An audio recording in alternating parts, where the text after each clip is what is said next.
Sa nakaraan nating video ay natapos tayo kung saan tinamaan ang ating bida sa kanyang dantian. At sa pagtama nito ay tumalsik ito sa ere. Saad naman ng babae na may malaking kahon na may lungkot na ekspresyon. Na tinamaan daw ang 9th prince na ating bida. Ngunit napahawak naman sa mukha si Princess Zhang Yuxi at sambit pa nito. Tinamaan niya ang ika-9 na prinsipe na ating bida, ang ika-9 na kanyang kapatid na lalaki ay maaaring walang maraming aktwal na karanasan sa pakikipaglaban, ngunit siya ay kasing linaw ng isang soro kung paanong ang gayong simpleng hakbang ay tatama sa kanya, at iniisip nito kung ano ang sinusubukan niyang laruin ngayon. Subalit biglang napunta si Chen sa likuran ng hangal, at isa pa parang walang nangyari matapos itong tamaan ng atake. At sinabihan pa niya ito, kung hindi daw niya gagawin ang lahat, natatakot siyang matalo kaagad si Zhou Kai. Ngunit nang gagalaiti naman si Zhou Kai dahil walang bisa ang kanyang ginawang pag-atake, at nakakahiya pa daw na minamaliit siya ng basurang tulad ng ating bida. Agad naman nagpakawala ng malawakang slash si Zhou Kai, iwinasiwas nito ang kanyang mahabang espada sa ating bida. Ngunit agad naman naiwasan ito ni Chen sa kanyang pagtalon. At pasiga naman itong umatake ng walang pagkundangan. Naging seryoso naman ang mukha ni Chen at sinabihan niya ang hangal, kung ang pamamaraan nito ay hindi gumagana sa ating bida bakit kailangan niyang maging matigas ang ulo na gamitin ito ng paulit-ulit. At makikita naman natin na nasalag ito ni Chen gamit ang espada nito. Subalit hindi naman sumuko si Zhou Kai. At hindi pa daw siya tapos. Agad naman itong inactivate ang kanyang espada at isang dilaw na enerhiya ang lumabas dito, biglang lumakas ang kanyang pag-atake. Nabigla naman ang ating bida sa ginawa nito, subalit nahaharangan pa niya ang pag-atake ni Zhou Kai, ngunit sinabihan ng ating bida si Zhou Kai na ang mga kakayahan ng batang master ng Minister Mansions ay mediocre lamang. Sa sinabi ng ating bida ay lalo pang naggagalaiti ang hangal, at sinabihan niya si Chen na mas magandang itigil daw nito ang kanyang pagiging mayabang. Sabay sugod nito sa kanya. Hinampas nito ang kanyang espada kay Chen subalit sahig na lang ang tinamaan nito, dahil agad na nakaiwas ang ating bida sa kanyang pagtalon sa ere. At sa paglapag nito ay hindi niya naiwasan ang impact nito na sanhi ng kanyang pagtalsik. Ngunit makikita naman natin si Zhou Kai na nanghihina na ito dahil sa kakulangan niya ng stamina. Wika pa nito habang hinahabol nito ang kanyang paghinga. Nahulog daw siya sa panlilinlang ng ating bida sa kanya, at sinadya nitong sirain ang tunay niyang chi at stamina. Subalit napangiti naman si Chen dahil nakita niya itong pagkakataon para siya naman ang umatake. Agad naman naghanda ang ating bida, itinaas nito ang kanyang espada at isang malakas na enerhiya ang namuo na hugis bulaklak. Kinabahan at pinagpawisan naman si Zhou Kai sa kanyang nakita na paghahanda ng ating bida. Ngunit agad naman na sumugod si Chen at ginamit nito ang kanyang teknik na Sacred Guiding Sword, at ito ang kagaya ng ginawang teknik na punang-atake ni Ningxian sa ating bida. Ngunit nasalag naman ito ni Zhou Kai na kahit siya ay nahihirapan, sa lakas ng atakeng ito ay unti-unti nang nawawala ng lakas at stamina si Zhou Kai sa kanyang pagsalag. At ilang sandali lamang ay makikita na natin ang resulta. Nadurog ang espada ng hangal dahil hindi na kinaya pa ng kanyang espada. Tinamaan ito sa kanyang dibdib na sanhi ng kanyang pagsuka ng dugo, hindi pa rin ito makapaniwala na natalo siya sa kanilang laban. Subalit napapikit na lang ang ating bida at nadismaya dahil hindi man lang tumagal ang kanilang laban, at isa pa isang atake lang nito. Makikita naman natin ang pagtalsak ng dugo ni Zhou Kai sa kanyang dibdib at ang kanyang naputol na espada na tumusok ito sa sahig. Sa kabilang banda, nagulantang naman ang mga manunood, at sinabihan nila ang ating bida. Kung gaano kagulat-gulat ang isang mandirigma sa huling estado ng Yellow Realm ay natalo ng isa sa Dawn State, ang ika-9 na prinsipe na ito ay hindi maarok. Subalit nagulat din ang kanyang uncle at si Ningxian. Hindi naman makapaniwala si Ningxian, na nagagamit din ng ating bida ang Sacred Sword skill, dagdag pa nito, baka siya ang misteryosong lalaking nakilala nila sa auction. Wika naman ng kanyang uncle, na natatakot daw siya na hindi ito kasing simple ng tila, at pinapatigil niya si Ningxian na magsalita, at pag-usapan na lang daw nila ito sa kanilang pagbalik.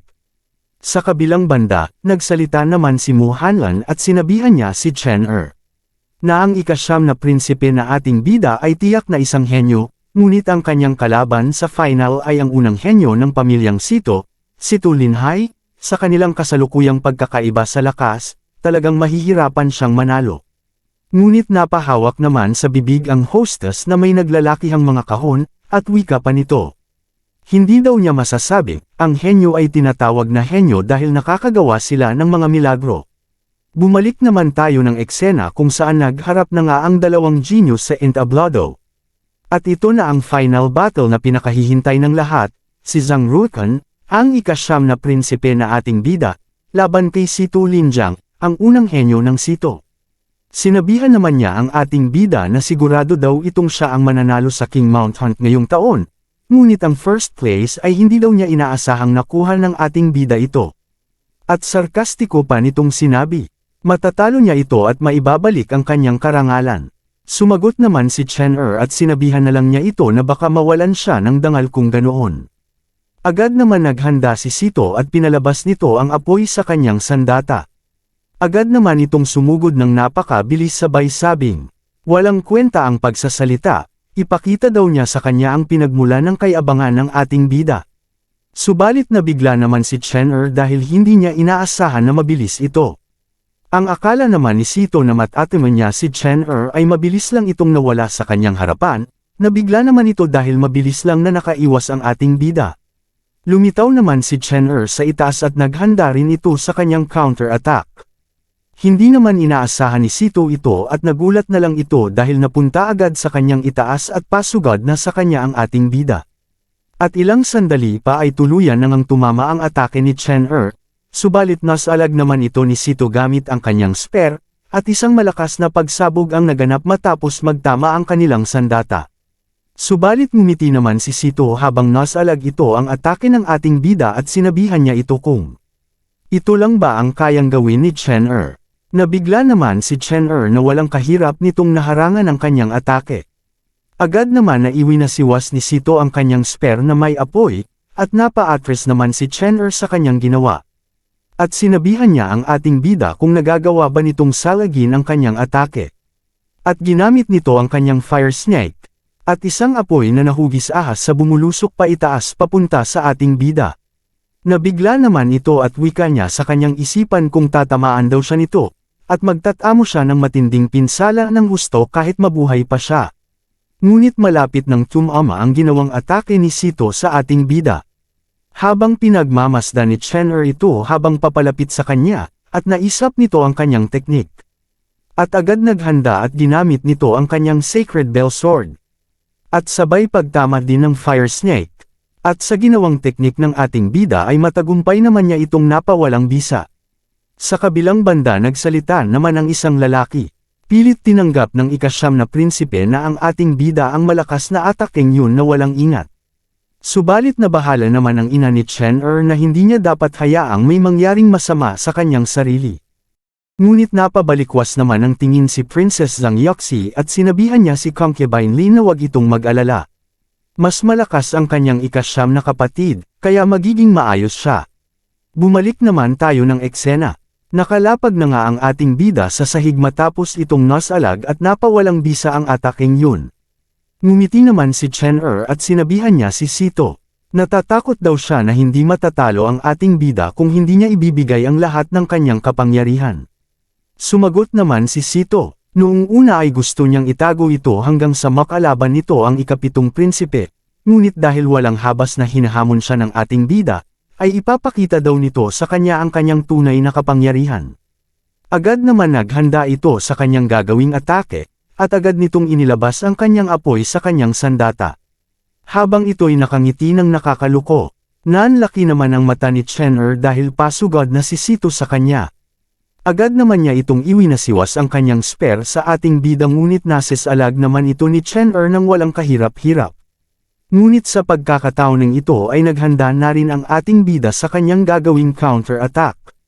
Ginamit nito ang kanyang Sacred Guiding Sword at isang slash ang kanyang pinakawalan, subalit agad naman naiwasan ito ni Sito dahil sa kanyang pagtalon. Ngumiti naman ang ating bida at sinabihan niya ang kanyang kalaban, na hindi daw ito malakas sa itsura niya, at agad itong sumugod ng napakabilis. Ngunit nabigla naman si Sito, at sinabihan niya si Chen na, ang tanga daw nito, hindi daw niya mapapalakas ang kanyang atake habang nasa himpapawid ito. Ngunit agad naman nasalag naman ito ni Sito gamit ang kanyang espada. Subalit sinabihan pa niya ang ating bida, na narinig na daw ba nito ang bawat dagdag na pulgada ay nagpapalakas ng espada, tingnan daw niya ito kung paano niya lalabanan ang bentahe ng kanyang mahabang espada. Ngunit habang nanunood ang mga tao, ay makikita nila ang walang humpay na sagupaan ng dalawa sa ere habang nagpapakawala sila ng malalakas na atake, at sa lakas nito ay kumakalat ito sa buong entablado ang shockwave sa bawat pagtama ng kanilang sandata. Subalit sa hindi inaasahan tinamaan ang ating bida sa kanyang dibdib at tinamaan din si Sito sa kanyang mukha na sanhi ng pagdugo nito. Ngunit lalong nagalit ito dahil sa ginawa ni Chen-er na pagsugat sa kanyang mukha. Ang lakas daw ng loob ng ating bida para sugatan siya, at nagpakawala ito ng malakas na atake at iwinasiwas niya nito ang kanyang sandata sa ating bida, ngunit sinabayan niya ito upang magtama ang kanilang sandata. Agad naman na umatras ang ating bida. Habang nakabaliktad si Chen-er at sinabihan niya si Sito. Tama daw ito, hindi nila mapapalakas ang kanilang mga atake habang siya ang hangin, ngunit siya ay isang buhay na target. Sumagot naman ito, kung ito daw ang kanyang nais, bakit daw niya hahayaan ang sarili nitong mabugbog? Agad naman ito naghanda ang kanyang pag-atake, at ginamit na niya ang kanyang Fire Snake's Eyes, at isang malakas na enerhiya ang apoy ang bumalot sa kanyang sandata. Naging seryoso naman ang mukha ng ating bida, at ito daw ang kanyang hinihintay na siya ay umatake. Agad naman siyang naghanda para sa kanyang counter-attack. At ilang sandali lamang at tuluyan nang nagtagpo ang kanilang mga hinandang atake, at isang malakas na pagsabog at shockwave ang nangyari sa kanilang salpukan, ngunit sa kabilang banda, nagsaad naman ang dalawang babae. Ang mapanirang kapangyarihan ng labanang ito ay nakagugulat kung magiging okay ba ang ikasyam na prinsipe na ating bida, hindi mahalaga kung alin, ngunit kung sino man ang dumanas ng matinding dagok ay karamay ng taong bayan. Nabigla naman si Muhanlan, at sinabihan niya ang ating bida. Ang potensyal ng ikasyam na prinsipe ay nakakagulat, naabot niya ang ganoong antas sa maikling panahon, kapantay pa nga niya ang Sito Family First Genius, hindi daw ito kapanipaniwala. Wika naman ng hostess na may naglalakihang mga kahon. Nasabi na nga niya na may pagkakaiba kahit sa mga henyo, ang ikasyam na prinsipe ay mas katulad ng anak ng langit. Sumagot naman si Muhanlan, siya daw ay ganap na tama, at siya ay lubos na humanga sa kanya.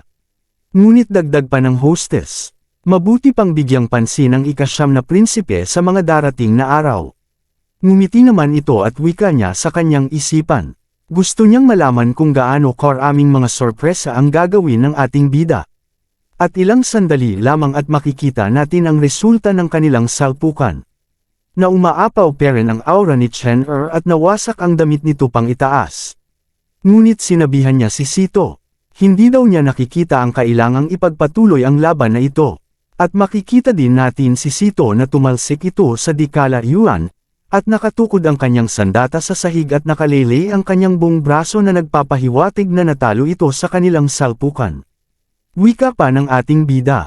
Baka pare-pareho sila sa laban, pero sure naramdaman ni Sito talaga ang pagkakaiba nilang dalawa. At dagdag pa nito, walang advantage kung ipagpatuloy pa niya ito, at sinabihan niya si Sito na sumuko na ito. Sumagot naman ng pasiga si Sito habang ito'y pinagpapawisan. At sinabihan niya si Chen-er na, tumigil ito sa kanyang pagsasalita at ipagpatuloy nila ang naumpisahan nilang laban. Agad naman niya inatake ang sahig ng entablado at tumalsik ang tipak nito sa ating bida. Ngunit agad naman na iwinasiwas Chen-er ang kanyang espada ng ilang beses sa bato at nagkadurog ang mga ito. Ngunit sinabihan ni Chen-er si Sito, na pinayuhan niya ito sa labas ng mabuting kalooban ngunit pilit siyang nahuhumaling sa tagumpay. Hinihiling nito ang sakit na kanyang titiisin. Agad naman itong sumugod ng napakabilis, at wala nang nagawa pa si Sito kundi tignan ng ating bida. At ilang sandali pa tinamaan ito sa kanyang kamay na sanhi ng pagtilapon ito ng kanyang sandata. Tumalsik naman ang kanyang dugo sa kamay matapos itong tamaan. Sumigaw naman ito ng malakas na hindi pa siya tuluyang natatalo.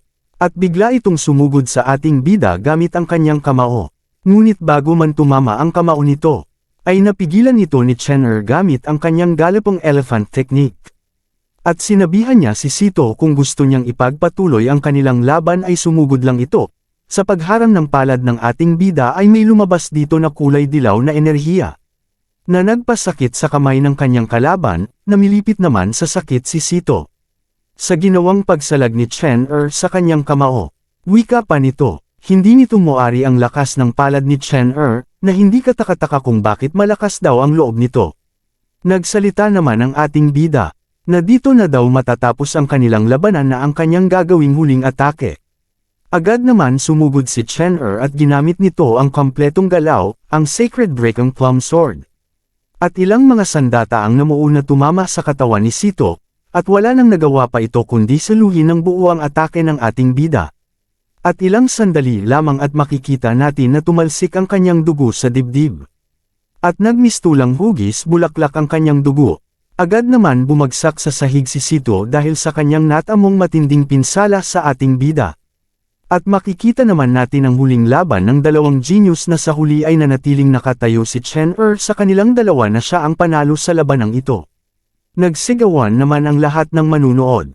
Tinanggap ni Sito Linhai ang kanyang pagkatalo na minarkahan ang pagtatapos ng year-end assessment. Ang ikasyam na prinsipe na si Zhang Ruokan na ating bida ang nakakuha ng first place. Namangha naman ang isang lalaki at wika nito. Isa na namang henyo tulad ng Seven Prince, at sa pagkakataon ito ay uunlad ang Yunwu Commandery. Sa kabilang banda, natuwa naman si Princess Zhang Yuxi at ang ina ng ating bida. Napaiyak ito sa tuwa dahil hindi niya inaasahan na isang genius ang kanyang anak at nakuha pa nito ang pangunang pwesto ng year-end assessment. At makikita naman natin ang hostess ay paalis na ngunit pahabol nitong sinabi. Ang resulta ay tulad ng inaasahan niya. At sinabihan niya si Muhanlan na bantayan ang ikasyam na prinsipe na ating bida mula ngayon.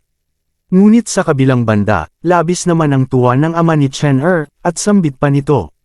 Kahanga-hanga, tulad ng inaasahan niya sa ating bida na kanyang anak, at ibigay daw nila ang Ice Fire Kailan Armor kay Jiu. Subalit nagsaad naman ang isang lalaki. Mas talented ang ating bida, ngunit mas mabilis daw mamatay ito. Hindi daw papayag ang reyna na umunlad pa ang ating bida. Agad naman tumayo ang reyna. At sinabihan niya si Han Qingluo na may naglalakihang mga kahon. Na alam na daw nito ang susunod niyang gagawin nang hindi niya sinasabi sa kanya ng tama, agad naman sumagot ito na naiintindihan ng subordinate na ito. Sa kabilang banda, nagsaad naman ang tagapang-asiwa. At sinabihan niya ang ating bida, ang Savage God's Pool sa ilalim ng Imperial Ancestral Temple, pagkatapos niyang makapasok ay dapat siyang yumuko sa mga dakilang emperor at reyna ng nakaraan sa Kunlun Field. At lalo na sa ating banal na reyna ng kamahalan at moralidad. Wika naman ni Princess Zhang Yuxi, ang Empress Qi Yao, pinamamahalaan niya ang mundo at tinatamasa ang kamahalan na nasa lahat ng direksyon. Hiling niya sa kanya ang isang walang hanggang bata at buhay na walang hanggan. Ngunit sinabihan naman ang ating bida ng tagapang-asiwa na, walang galang, bakit hindi daw siya nagkotuwang kay Empress Qi Yao, ang ikasyam na prinsipe. Ngunit nabigla naman si Chen sa kanyang narinig. Naging seryoso naman ang ating bida. At sarkastiko nitong sinabi, kaysa sa kanya, langit at lupa lang ang kanyang sinasamba, pati na rin ang kanyang mga magulang. At pinangako pa nito sa kanyang sarili. At sinabi nito sa kanyang isipan na si Qi Yao, isasagawa nito ang kanyang paghihiganti kapag nagtagumpay ang ating bida sa kanyang cultivation. Ngunit makikita naman natin ang tatlong tinalo ng ating bida na baka tingin sa kanya at sinabi pa ni Sito. Ito ay ang kanyang hindi kilalang katangian na makakasakit sa kanya maaga o huli. Subalit nalipat naman tayo ng eksena. At makikita natin ang pagtigil ng ating bida sa paglalakad. Sila ay nagtungo sa tinatawag nilang Savage God's Pool. Nagsalita naman ang uncle ni Ningxian, na maaari silang lahat ay bumaba upang mag-cultivate, tandaan na ang kapangyarihan ng asensya ng dugo sa pool ay labis na mapang-akit. At dagdag pa nito, umalis sila sa lalong madaling panahon kapag hindi na nila kaya, kung hindi man ay malalagay sa panganib ang kanilang buhay. Naging seryoso naman ang ating bida at sambit pa nito sa kanyang isipan. Na ito ang una niyang hakbang sa kanyang landas ng paghihiganti, at maghintay lang daw si Qi Yao. Agad naman inalis ni Ningxian ang kanyang damit, at wika pa nito sa kanyang isipan. Ito daw ang perpektong pagkakataon niya para malimpasan niya si Zhang Ruokan na ating bida. At sa kanyang paglusong sa Blood Essence Pool ay makikita naman natin ang epekto nito, na nagbalat agad ang kanyang paa.